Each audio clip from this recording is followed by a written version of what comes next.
সামৰিক কৌশলেৰে কঁপিছে পাকিস্তান। দেশ ৰক্ষাৰ বাবে শ্বাহবাজ মুনীৰে বিচাৰিছে বাহিৰৰ পৰা সহায়।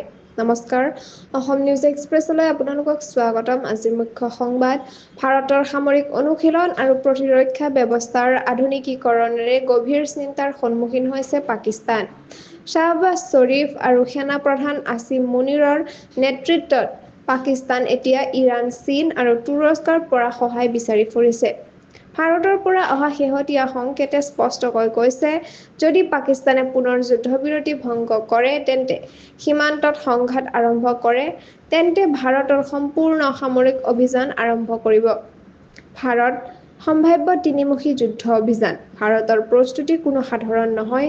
এইবাৰ দেশজুৰি চলিছে ত্ৰিমুখী সামৰিক অনুশীলন, য'ত একেলগে পাকিস্তান, চীন আৰু তুৰস্কক প্ৰতিহত কৰাৰ লক্ষ্য স্থাপন কৰা হৈছে।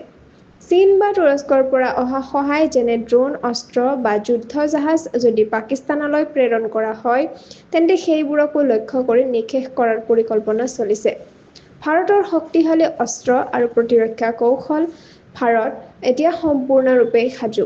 শেহতীয়া সামৰিক অভিযানত তিনিটা মুখ্য অস্ত্ৰ ব্যৱহাৰ কৰা হৈছিল: ৰাফেল যুদ্ধ বিমান, পাকিস্তান আৰু POKৰ সন্ত্ৰাসবাদী ঘাটি ধ্বংস কৰাত ব্যৱহৃত ব্ৰহ্মস্ত্ৰ ক্ষেপণাস্ত্ৰ, পাকিস্তানৰ বিমান ঘাটিত বৃহৎ ক্ষতি সাধন কৰে S-400 ডিফেন্স ছিষ্টেম, পাকিস্তানৰ সকলো আক্ৰমণ বিফল কৰে।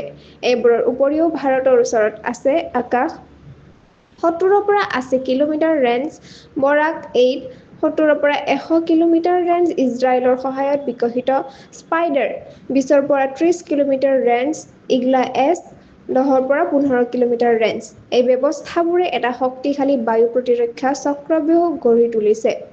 নতুন চুক্তি আৰু বিমানৰ ক্ষেত্ৰত ভাৰতৰ ৰক্ষণ মন্ত্ৰণালয়ে 40,000 কোটি টকাৰ নতুন সামৰিক চুক্তি স্বাক্ষৰ কৰিছে।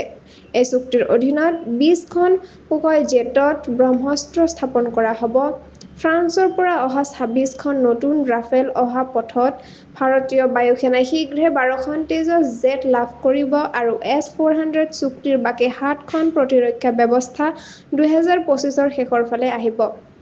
পাকিস্তানৰ অস্থিৰতা আৰু সহায় বিচৰাৰ ক্ষেত্ৰত ভাৰতৰ এই দৃঢ়তা আৰু আগ্ৰাহী সামৰিক কৌশলে পাকিস্তানৰ অস্থিৰতা বৃদ্ধি কৰিছে।